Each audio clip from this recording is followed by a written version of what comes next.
তো আজকের এই কর্মশালার দুই মঞ্চে উপস্থিত সভাপতিবৃন্দ, মঞ্চে উপস্থিত বরিশাল বিভাগের স্থায়ী কমিটির সম্মানিত সদস্য বেগম সেলিমা রহমান সহ অন্যান্য সকল নেতৃবৃন্দ মঞ্চে উপস্থিত এবং আমার সামনে উপস্থিত আমার দুই বিভাগের জেলা পর্যায়ের বিএনপি সহ সকল অঙ্গ সহযোগী সংগঠনের সহকর্মীবৃন্দ, আসসালামু আলাইকুম। আপনাদের সকলকে আমি ধন্যবাদ জানাচ্ছি সকাল থেকে আজকে এই দুই বিভাগে আপনারা যারা এই কর্মশালায় উপস্থিত হয়েছেন।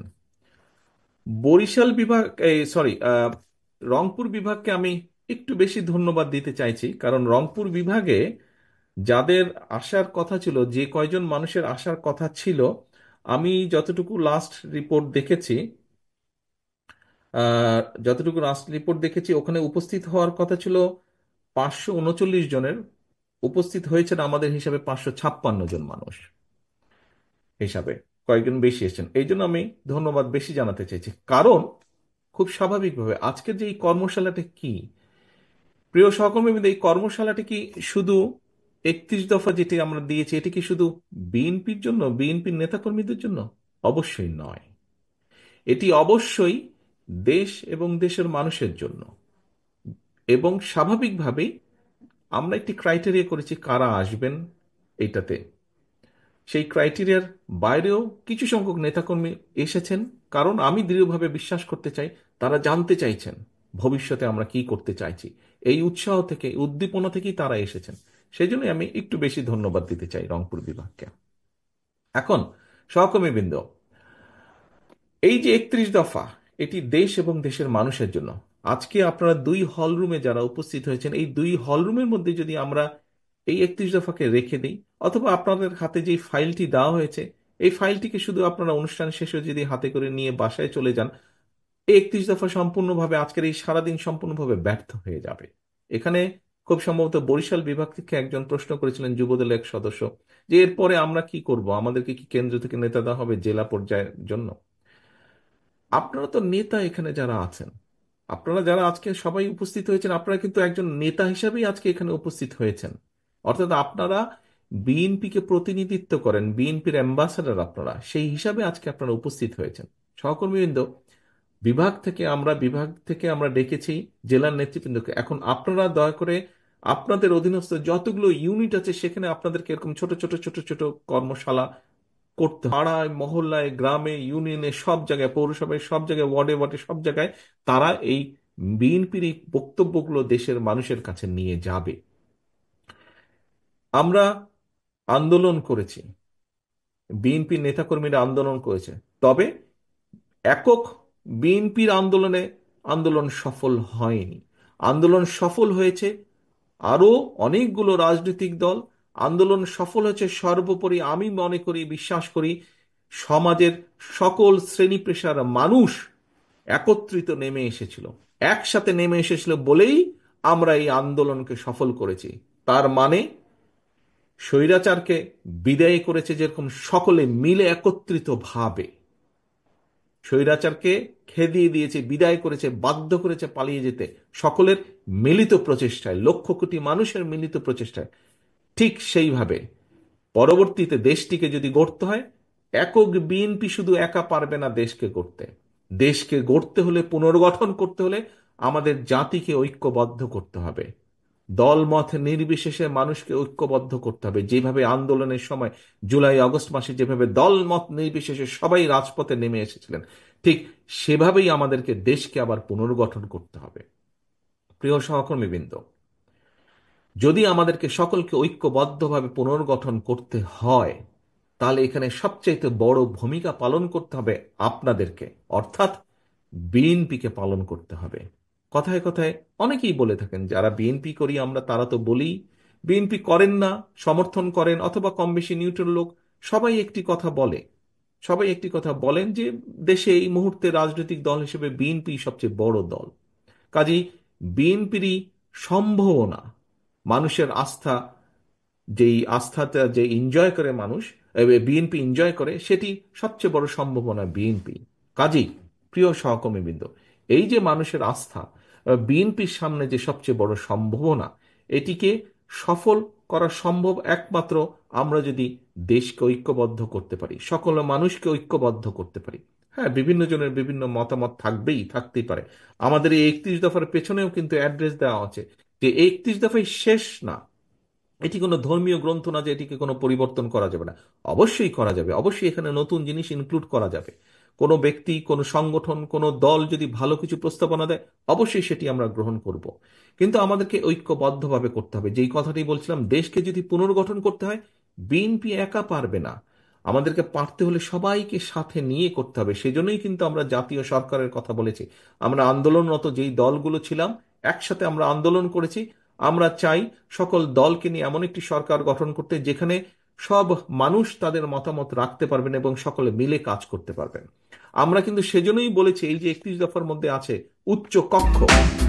উচ্চ কক্ষ যে কথাটি আমরা বলেছি, সহকর্মীবৃন্দ, এখানে অনেক মানুষ আছেন সমাজের মধ্যে যারা সরাসরি, আপনি আমি যেরকম আমরা সরাসরি রাজনীতি করছি, মিছিল করছি, মিছিল করছি, অনেক ব্যক্তি আছেন যারা সরাসরি হয়তো রাজনীতিতে জড়িত নন, হয়তো জড়িত হতে চান না, কিন্তু দেশের জন্য তারা কাজ করতে চান, তাদের বক্তব্য রাখতে চান, মতামত রাখতে চান। তারা দেশ পুনর্গঠনে তারা ভূমিকা রাখতে চান। এর মধ্যে হতে পারে সাংবাদিক, এর মধ্যে হতে পারে চিকিৎসক, এর মধ্যে হতে পারে আইনজ্ঞ, এর মধ্যে হতে পারেন সাহিত্যিক, এর মধ্যে হতে পারেন কবি, এর মধ্যে হতে পারেন ব্যবসায়ী, বিভিন্ন শ্রেণী পেশার মানুষ আছে। সেই জন্যই আমরা উচ্চকক্ষ বলেছি, যাতে এইরকম যারা আছেন তাদেরকে আমরা ওই উচ্চকক্ষে স্থান দিতে পারি, তাদের মতামত নিতে পারি, জানতে পারি, তারা ভূমিকা রাখতে পারেন। অর্থাৎ লক্ষ্য এবং উদ্দেশ্য, স্বৈরাচার যেরকম, পলাতক স্বৈরাচার যেরকম ক্ষমতায় টিকে থাকার জন্য সব জায়গায় বিভেদ তৈরি করেছিল, সব জায়গায় বিভেদ তৈরি করে সমাজের ব্যালেন্স, দেশের ব্যালেন্সটাকে নষ্ট করে দিয়েছিল। আমরা চাইছি দেশকে পুনর্গঠন করতে এবং স্বাভাবিকভাবে। দেখুন, ছোট্ট একটি এক্সাম্পল দিই। একটি 10 তলা বিল্ডিং তৈরি করতে কিন্তু অনেক শ্রমিকের অনেক পরিশ্রম লাগে, কিন্তু 10 তলা বিল্ডিংটাকে ভেঙে ধুলোর সাথে গড়িয়ে দিতে একজন মানুষের মাত্র প্রয়োজন হয়, তাই নয় কি? খুব স্বাভাবিকভাবে যে কোনো জিনিস ভেঙে দিতে একজন মানুষের প্রয়োজন হয়, কিন্তু গড়ে তুলতে কিন্তু বহু মানুষের পরিশ্রম লাগে। কাজেই প্রিয় সহকর্মীবৃন্দ, আমরা যত যাই বলি না কেন, 31 দফার আলোকে অবশ্যই আমরা দেশকে পুনর্গঠন করতে চাই। কিন্তু এই দেশকে পুনর্গঠন করতে হলে সকলকে ঐক্যবদ্ধ করতে হবে।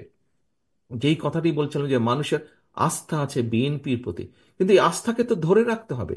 এই আস্থাকে কে ধরে রাখবে? এই আস্থাকে আমি একা পারবো না। বরিশাল বিভাগের মঞ্চে সেলিমা আপা বসে আছেন, সেলিমা আপা একাও পারবেন না, আমি সেলিমা আপা মিলেও পারবো না। আরো স্থায়ী কমিটির সদস্য আছেন, আমাদের কেন্দ্রীয় কমিটি আছে, আমরা সকলে মিলে পারবো না।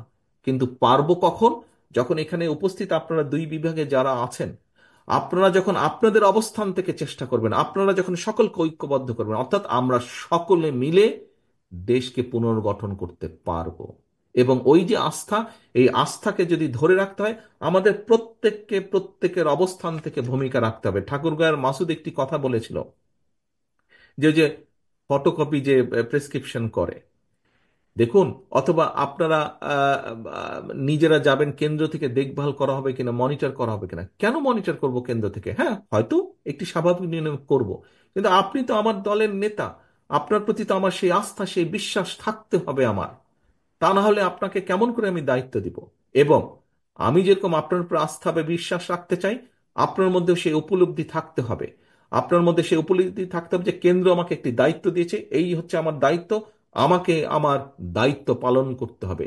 সেটি দলের কথা জনগণের মাঝে পৌঁছে দেওয়া, দলের নির্দেশনা অনুযায়ী বিহেভ করা, জনগণ যেটা প্রত্যাশা করছে, জনগণ আমার কাছে যেটা চাইছে সেরকম রেসপন্সিবল বিহেভ করা। অ্যাট দ্য সেম টাইম জনগণের আশা বা আস্থা ধরে রাখা। প্রিয় সহকর্মীবৃন্দ, আমি বা কয়েকজন সিনিয়র নেতা মিলে শুধু আস্থা ধরে রাখতে পারবো না জনগণের। জনগণের আস্থা যে বিএনপির প্রতি, জনগণের বিশ্বাস যে বিএনপির প্রতি, জনগণের ভালোবাসা যে বিএনপির প্রতি, এটি যদি ধরে রাখতে হয়, আমাদের সকলকে মিলে চেষ্টা করতে হবে। দুই হলরুমে আপনারা যে সকল নেতৃবৃন্দ আছেন, সেটি বিএনপি হোক, সেটি ছাত্র দল, যুব দল, স্বেচ্ছাসেবক, তাঁতি দল, শ্রমিক দল, মহিলা দল, আইনজীবী ফোরাম, যেই হোক না কেন, অর্থাৎ দিন শেষে কিন্তু আপনার পরিচয় আপনি বিএনপির নেতা একজন। আপনি যখন এলাকায় বের হন, আপনাকে কি কেউ যুব দল, ছাত্র দল, আইনজীবী ফোরামের নেতা হিসেবে চিনে? নো, আপনাকে চেনে বিএনপি হিসাবে। সিম্পল কথা, আপনাকে চেনে বিএনপি হিসাবে। এবং সেই হিসাবেই আপনি সমাজে শ্রদ্ধা পান, সম্মান পান, সালাম পান। কাজে এই যে সালামটা পান সহকর্মীবৃন্দ, এটি দলের জন্য পান। কাজেই এই আস্থা ধরে রাখতে হবে, মানুষের এই সম্মানটা ধরে রাখতে হবে, এইটার জন্য কষ্ট করতে হবে। আমরা অনেক কথা বলেছি, সারাদিন অনেক কথাবার্তা হয়েছে, আপনি বলেছেন, আমি বলেছি, আমরা সকলে মিলে আলোচনা করেছি। এখন হচ্ছে কাজের পালা। কাজ কি? কাজটি হচ্ছে 31 দফার মেসেজগুলো সব পৌঁছে দেওয়া জনগণের কাছে। কাজ হচ্ছে জনগণকে ঐক্যবদ্ধ রাখা। কাজ হচ্ছে জনগণের আস্থাকে ধরে রাখা, এবং আস্থাকে ধরে রাখার প্রথম শর্ত হচ্ছে জনগণের প্রত্যাশা বিএনপির কাছে যে বিএনপির নেতাকর্মীরা এইভাবে কথা বলবে, এইভাবে চলবে, এই কাজগুলো করা থেকে বিরত থাকবে। কতগুলো কাজ আছে বাংলাদেশের যে কোনো মানুষ হিসাবে, সাধারণ মানুষ হিসেবে তারা মনে করে যে একটি রাজনৈতিক দলের এই কাজ করা উচিত না। আপনি যদি সত্যিই আপনার দলকে ভালোবেসে থাকেন, সত্যিই যদি আপনার দেশ, দেশের মানুষের প্রতি কোনো কর্তব্যবোধ থাকে, প্রিয় সহকর্মীবৃন্দ, আপনি, আমি, আমাদের অধীনস্থ যত নেতাকর্মী আছে, আসুন আমরা সকলে মিলে জনগণের প্রত্যাশা নয় এমন কাজগুলো করা থেকে আমরা বিরত থাকি, বিরত রাখার চেষ্টা করি আমাদের মধ্যে যারা বিভ্রান্ত হচ্ছেন। সহকর্মীবৃন্দ, আপনি একজন রাজনৈতিক কর্মী, আমি একজন রাজনৈতিক কর্মী, আমরা একটি রাজনৈতিক দলের সদস্য। একজন রাজনৈতিক কর্মী হিসাবে, একটি রাজনৈতিক দল হিসাবে আমাদের সবচেয়ে বড় পুঁজি কি? আমাদের সবচেয়ে বড় পুঁজি হচ্ছে জনগণের বিশ্বাস, জনগণের আস্থা, জনগণের ভালোবাসা। ব্যবসায়ীদের যেরকম একটি পুঁজি থাকে, যে ঠিক আছে কারো 10,000, 20,000, 50,000, 1 লাখ, 10 লাখ টাকা পুঁজি থাকে, রাজনৈতিক দল এবং রাজনৈতিক নেতা বা কর্মীর পুঁজি হচ্ছে জনগণের বিশ্বাস, আস্থা, অন্য কিছু না। আপনি যদি বিশ্বাস করুন, আপনি যদি আজকে পুঁজি হিসাবে অন্য কিছুকে মনে করে থাকেন, আজ নাহলে কাল নাহলে পরশু কিন্তু আপনি ছিটকে পড়ে যাবেন। আপনার একমাত্র পুঁজি হতে হবে, রাজনীতির পুঁজি হতে হবে, রাজনীতির ক্যাপিটাল হতে হবে জনগণের আস্থা, জনগণের বিশ্বাস, জনগণের ভালোবাসা। এটি যেদিন আপনি হারিয়ে ফেলবেন, অথবা আপনি অন্য কিছুতে মনোনিবেশ করবেন, আপনি আপনার রাজনৈতিক অবস্থানের ফায়দা নিয়ে যদি অন্য কিছুতে মনোনিবেশ করেন, আজ নাহলে কাল নাহলে পরশু আপনি ছিটকে যাবেন, আপনার সব পুঁজি ধ্বংস হয়ে যাবে। স্বৈরাচার হচ্ছে তার সবচেয়ে বড় প্রমাণ। 15 বছর বিভিন্নভাবে ক্ষমতায় থেকেছে, বিভিন্নভাবে আত্মসাৎ করে অনেক কিছু গড়ে তোলার চেষ্টা করেছে। আজ কিছু আছে? আজকে তো খুঁজে পান তাদেরকে? মানুষ তাদেরকে ঘৃণা করছে, মানুষ তাদেরকে খেদিয়ে দিয়েছে দেশ থেকে। সহকর্মীবৃন্দ, দয়া করে প্রত্যেকে এই উদাহরণটি মনে রাখবেন। 15 বছর জোর করে ক্ষমতায় তারা টিকেছিল, মানুষের অর্থ সম্পদ লুটতরাজ করে নিয়েছে, নিজেদের অনেক কিছু গড়ে তোলার চেষ্টা তারা করেছে, গড়ে তারা তুলেছে। কিছু আছে আজ? কোনো কিছু ধরে রাখতে পারছে? পারছে না তারা। মানুষের বিশ্বাস তো নেই। কাজেই সহকর্মীবৃন্দ, আমার সহকর্মী হিসাবে আমি প্রত্যেককে অনুরোধ করব, আপনাদের নেতা হিসেবে প্রত্যেককে আমি নির্দেশনা দিব, দয়া করে জনগণের আস্থা, এটি হচ্ছে আপনার সবচেয়ে বড় পুঁজি। এই আস্থাকে ধরে রাখার জন্য আপনার যেই কাজগুলো করা উচিত, দয়া করে সেই কাজগুলো করেন। এই আস্থা নষ্ট হতে পারে এমন যেই কাজগুলো আছে, দয়া করে সেগুলোকে বিরত থাকেন সেগুলোতে, এবং অন্যকে উৎসাহিত করেন, আপনার অন্য সহকর্মীকে উৎসাহিত করেন সেগুলো থেকে বিরত থাকতে। কারণ আমাদের সবচেয়ে বড়, আমরা তো বলেই থাকি, শহীদ জিয়ার যেই কথাটি আমরা তো বক্তৃতা বিবৃতিতে বলেই থাকি যে আমাদের সকল ক্ষমতার উৎস জনগণ, বলি না আমরা? আপনারাও বলেন, প্রত্যেকটা মানুষ এখানে বক্তৃতা বিবৃতিতে বলেছেন বিএনপির সকল ক্ষমতার উৎস হচ্ছে, রাজনৈতিক ক্ষমতার উৎস হচ্ছে জনগণ। কাজে এটি জনগণের বিশ্বাস এবং আস্থাই হচ্ছে আমাদের বড় পুঁজি। আসুন আমরা দেশকে পুনর্গঠনের জন্য যেভাবে 31 দফাকে পৌঁছে দিব মানুষের দ্বারে দ্বারে, আসুন আজকের এই কর্মশালায় আমাদের আরেকটি প্রতিজ্ঞা হোক, আরেকটি শপথ হোক, যে আগামী দিনে দেশকে পুনর্গঠনের জন্য আমরা সর্বোচ্চ শক্তি দিয়ে চেষ্টা করব সকলকে ঐক্যবদ্ধ করার জন্য, এবং সর্বোচ্চ শক্তি দিয়ে আমি, আপনি, আমরা সকলে মিলে, আজ যারা এই ঘরে আছেন তারা তো অবশ্যই, যারা এই ঘরে নেই, লক্ষ লক্ষ নেতাকর্মী যারা ছড়িয়ে ছিটিয়ে আছে বাংলাদেশে, প্রত্যেকের অবস্থান থেকে আমরা চেষ্টা করব জনগণের যেই প্রত্যাশিত ভূমিকা আমাদের কাছে, সেই ভূমিকা যাতে আমরা রাখতে পারি। আমাদের কথাবার্তা, উঠা বসা, চলন বলনে যাতে কোনোভাবেই জনগণের আস্থাকে আঘাত না করে, আমরা সেই ব্যাপারে সচেতন থাকব, সেই ব্যাপারে সচেষ্ট থাকব। এবং একই সাথে আমরা চেষ্টা করব আমাদের উপরে যেই দায়িত্ব যেই দায়িত্ব আমাদের উপরে দল দিয়েছে, মনিটর কেন করতে হবে? আপনি যদি আমাকে বিশ্বাস করতে পারেন, আমি কেন আপনাকে বিশ্বাস করতে পারবো না? আপনার সেই দায়িত্ববোধ থেকে আপনি দায়িত্ব পালন করবেন, এই বিশ্বাস আমি আপনার উপরে রাখতে চাই।